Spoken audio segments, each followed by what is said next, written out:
Okay. All right. Um, this book is called Born with a Beard. And my name is Ted Ringer, and I wrote this book. It's not strictly autobiographical, although it might sound that way. I am going to read you the first chapter of this book, and I hope you like it. Chapter 1, Born with a Beard. I was born with a beard. This was not something I had planned on. I didn't know how or why it was. It was just there. It was the first thing they noticed about me. The doctor, although a professional, almost dropped me.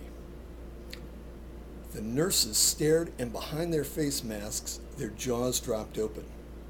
I looked around, and instead of the pleasant and welcoming looks I had been expecting, I saw shock, dismay, bewilderment, and fear. Even on my parents' faces. I cried. This broke the spell that my entrance had caused. My parents, though puzzled, instinctively comforted me as they looked at each other for support. Later, they drove me home from the hospital, and when they thought I was sleeping, I heard my father say, "Nobody in my family was born with a beard.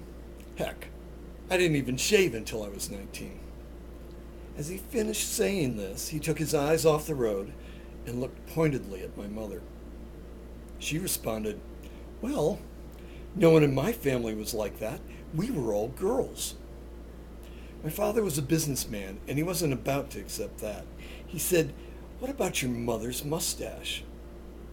My mother drew her breath in sharply and told him to keep his eyes on the road.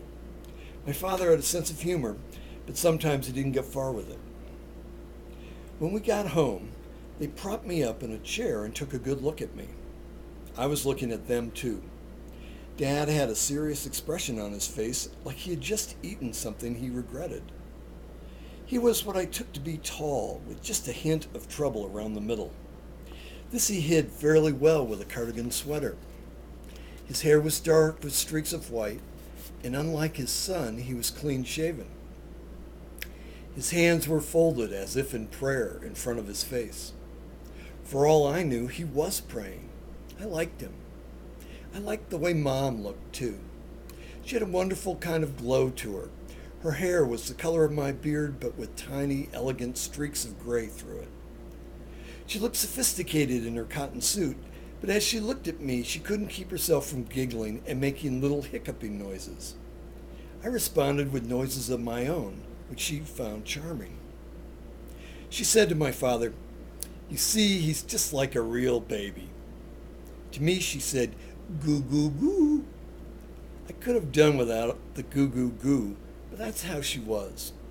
Her eyes were bright, and they shone on me, her baby boy. She looked good for just having had a baby with a beard, and I loved her. I was confident that we would make a happy family. Just as this soothing thought settled on me, a small child walked into the room. This was my sister, and as she came closer, I reached out my arms to her. I was grateful to have a playmate, and I mumbled a message of welcome to her. She shrieked, "Mom, he's got a beard," and hid behind my father. My mother said, "Of course he's got a beard. He's your father's son." Dad wasn't laughing. My sister would not stop. She said, "But he's an animal. He's like a dog." At the time, I wasn't vain, but I knew I was not an animal and tried to say so. I growled something at my sister and she hid her face. My father decided that it was time he took control. He did so in an odd way. He began by clearing his throat quite loudly. Not just a preparatory ahem, but a long, drawn-out clearing of his throat and perhaps his mind. It was, in its own way, commanding. He sounded like a bear. Finally, he said, "This is not an animal. This is your baby brother." My sister, who had, by this time, regained her usual unchildlike composure, said, "But, Dad, look at his face. That is not the face of a baby. What are we going to call him? Mr. Baby? Grandpa Baby?" My mother, who was always understanding and who also had a firm grip on reality, said, "This is the only brother you have." And here she looked at my father. "And most likely, the only brother you will have. He has a beard. I admit that is unusual, but it must be for a reason." "Yeah," my sister said, "to save on bibs." My mother, without acknowledging my sister's contribution, continued, "We don't know what that reason is, but I'm sure over time it will become clear. He's too young to shave, so we're just going to have to get used to it." My father was nodding his head. "Your mother is right. We don't know why he's like this, but you have to admit it's a pretty good beard. Not quite Santa Claus, but respectable. Dashing in its own way. Revolutionary." My mother stiffened. "It's not funny." Dad looked at my sister, who only raised her eyebrows, knowing any comment from her would be unwelcome. I looked at the three of them and wished that I had the words to tell them that it didn't matter if I had a beard. I was one of them. They were looking intently at me, and I could see they were doubtful, but I felt happy.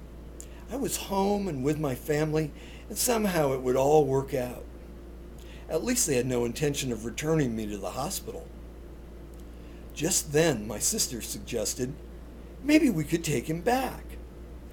Mom looked over at my sister and turned the parental spotlight on her, saying, "This is your brother.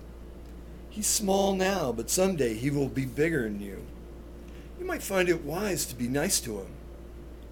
Plus, behind that beard is probably a great little baby." I nodded vigorously and almost fell off the chair.